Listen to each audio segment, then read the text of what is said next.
जानने का प्रयास करेंगे कि भ्रूण कोष क्या होता है और विकास के आधार पर भ्रूण कोष कितने प्रकार के होते हैं। मित्रों, सबसे पहले हमने यहाँ बतलाया है कि भ्रूण कोष क्या है, व्हाट इज द एंडोस्पर्म।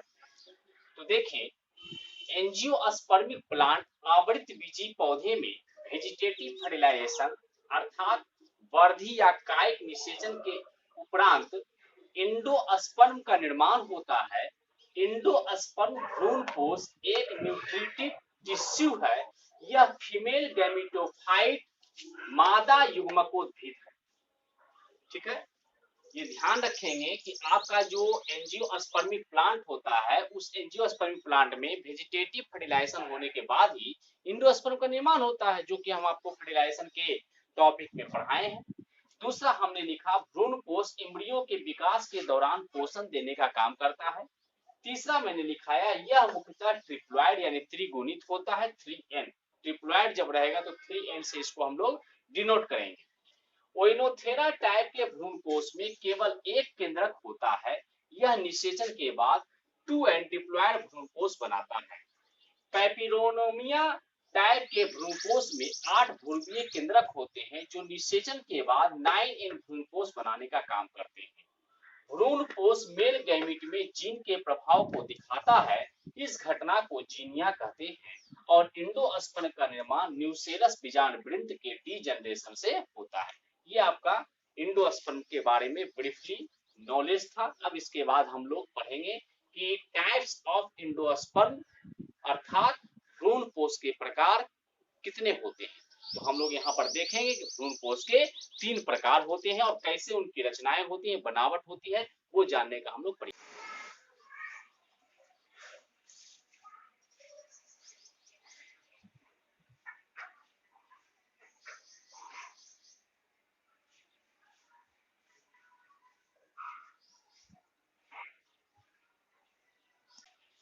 मेरे प्यारे मित्रों, अब हम लोग यहाँ भ्रूण कोष के प्रकार को देखने जाएंगे, टाइप्स ऑफ एंडोस्पर्म को देखने जाएंगे। मैंने यहाँ लिखा है, भ्रूण कोष के विकास के आधार पर 3 प्रकार के ये होते हैं। पहला न्यूक्लियर या फ्री एंडोस्पर्म, जिसे हम लोग केंद्रीय या स्वतंत्र भ्रूण कोष के नाम से जानते हैं। यह सामान्य प्रकार का भ्रूण कोष है, यानी सबसे ज्यादा इसी प्रकार का भ्रूण कोष मिलता है। इसमें प्राथमिक भ्रूण कोष केंद्रक बार बार विभाजित होकर अनेक स्वतंत्र केंद्रकों का निर्माण करते हैं, जिस कारण बहुकेंद्रकीय भ्रूण कोष बनता है। भ्रूण कोष की वृद्धि को तेज करने के लिए भ्रूण कोष के मध्य में एक रिक्तिका अस्थायी रूप से बन जाती है। पेरिफेरल मल्टीसेलुलर साइटोप्लाज्म का निर्माण होता है, फिर भित्ति का निर्माण होता है और बहुकोषीय भ्रूण कोष बन जाता है, फिर सेंट्रल वैक्यूल लुप्त हो जाता है। मेरे कहने का मतलब है, आपको मैंने बताया था कि एम्ब्रियो सैक होता है। एम्ब्रियो सैक के अंदर जो केंद्रक है, वह केंद्रक माइटोटिक डिवीजन करते हैं, समसूत्र विभाजन करते हैं और समसूत्र विभाजन करने की वजह से वे अनेक केंद्रकों का निर्माण कर देते हैं। वे अनेक केंद्रक जो होते हैं वह क्या होते हैं, स्वतंत्र होते हैं और केंद्रकों के चारों तरफ जो है कोशिका द्रव्य, केंद्रक बनने के बाद कोशिका द्रव्य का विभाजन होता है और इस वजह से जो है कई सारे बहुकेंद्रकीय भ्रूण कोष बन जाते हैं। और ये सारे जो केंद्रक होते हैं, वह केंद्रक आपको साइड में चले जाते हैं, यानी भ्रूण एम्ब्रियो सैक जो रहता है वो एम्ब्रियो सैक के किनारे में चले जाते हैं और बीच में एक रिक्तिका बन जाती है, वैक्यूल बन जाता है। ये रिक्तिका अस्थायी रूप से बनती है, अर्थात कहने का तात्पर्य है कि बाद में रिक्तिका क्या हो जाती है, गायब हो जाती है और साथ ही साथ साइटोप्लाज्म का भी निर्माण हो जाता है। जो केंद्रक बनते हैं वो केंद्रक वह केंद्रक कोशिका का निर्माण कर देते हैं, जिसकी वजह से आपको बहुकोषीय भ्रूण कोष बन जाता है। फिर सेंट्रल वैक्यूल लुप्त हो जाता है। इसमें एग्जाम्पल में मैंने लिखा है, मेज, व्हीट, राइस, सनफ्लावर, कॉटन, कैप्सूला। फिर इसके बाद मैंने बताया टेंडर कोकोनट। टेंडर कोकोनट का मतलब होता है मित्रों कच्चा नारियल, जो ढाब आप लोग कहते हैं, जिसका पानी हम लोग पीते हैं, उसी को टेंडर कोकोनट के नाम से जानते हैं। उसमें हजारों स्वतंत्र केंद्रक होते हैं और यह सेंट्रल न्यूक्लियर एंडोस्पर्म होता है जो व्हाइट कैरनाल से घिरा हुआ रहता है। आप लोग देखिएगा ढाब के नारियल में, कच्चे नारियल में आप लोग देखिएगा कि बीच में नारियल का पानी रहता है और साथ में उसके साइड में क्या रहते हैं, उजले उजले कवर रहते हैं। उजले उजले जो है उस पर एक लेयर मौजूद रहता है। ये जो उजला लेयर है ना, वह व्हाइट कैरनल के नाम से जाना जाता है, जो मुख्य रूप से आउटर सेलुलर सॉलिड एंडोस्पर्म, यानी जो नारियल आपको हमें अंदर में उजला परत के रूप में दिखलाई देता है, वह क्या है, सॉलिड एंडोस्पर्म है। और अंदर में जो नारियल का जो पानी हमको मिलता है वह क्या है, फ्री न्यूक्लियर एंडोस्पर्म है। ये दोनों का क्या है, कच्चा नारियल मिला हुआ रूप होता है। ये आपको न्यूक्लियर फ्री एंडोस्पर्म के बारे में बताया। अब इसके बाद हम लोग सेलुलर और हेलोबियल एंडोस्पर्म।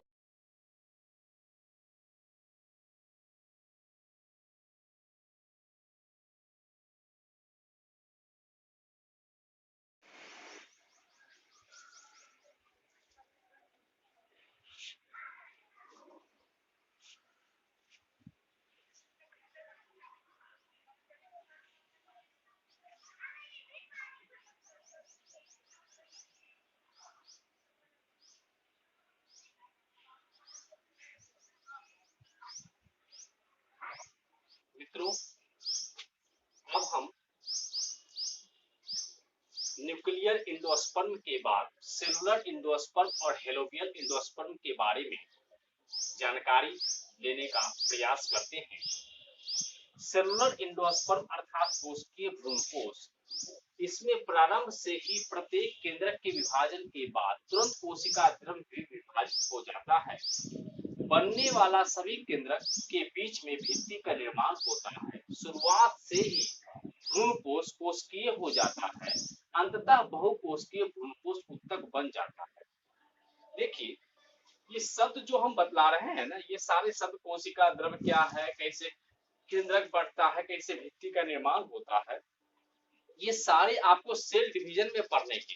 जब आप सेल डिवीजन आपके दिमाग में पूर्णतः है और साथ ही साथ आपके दिमाग में एम्ब्रियोसाइट और ओव्यूल की रचना क्लियर है, तो आपको इन सारी बातों को समझने में दिक्कत नहीं होगी। और अगर आपको कहीं दिक्कत होती है तो जो पिछले वीडियो आपको दिया गया है ओव्यूल्स और एम्ब्रियोसाइट के बारे में, उसे आप पढ़ें।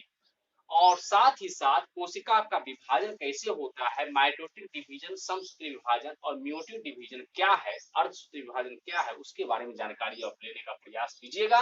तो आपको ये सारी बातें जो मैंने लिखी है वो आपको बिल्कुल क्लियर हो जाएगी।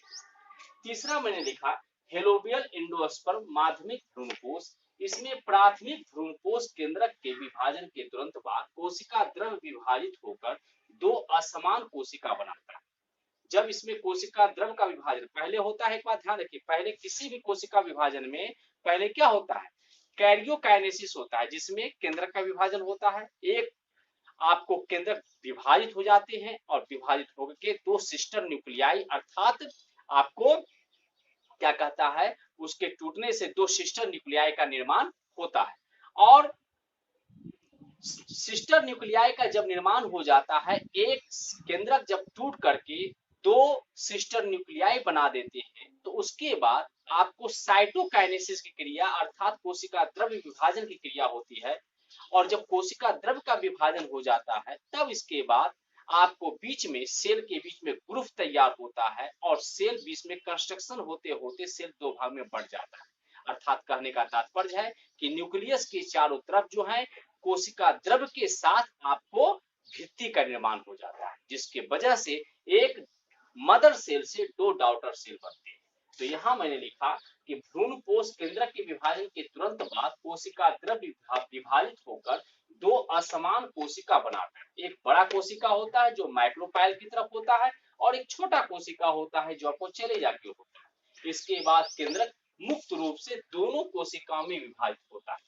और जब दोनों कोशिकाएं बन जाती हैं तो दोनों अलग अलग कोशिकाओं में जो केंद्रक मौजूद रहता है वो मुक्त रूप से क्या होता है, विभाजित होता है। और विभाजित होने के बाद फिर जो रचना लास्ट में हमें प्राप्त होती है वो रचना आपको दो प्रकार के भ्रूणपोष के रचना को दो प्रकार के भ्रूणपोष के स्ट्रक्चर को शो करती है, जिसमें एक होता है केंद्रकीय सेलुलर और एक होता है न्यूक्लियर। इसलिए हेलोबियल एंडोस्पर्म में हमें दोनों चीज देखने के लिए मिलता है। इसका एग्जांपल मैंने लिख दिया आपको, एस्पोन्डेलस और एरेमोरस, ये दोनों जो है ये इसका हेलोबियल माध्यमिक भ्रूणपोष का एग्जाम्पल हो गया। ठीक है, ये आप लोग उतार लीजिए। मित्रों, मैंने आज आप लोग को भ्रूणपोष क्या है इसके बारे में जानकारी दिया।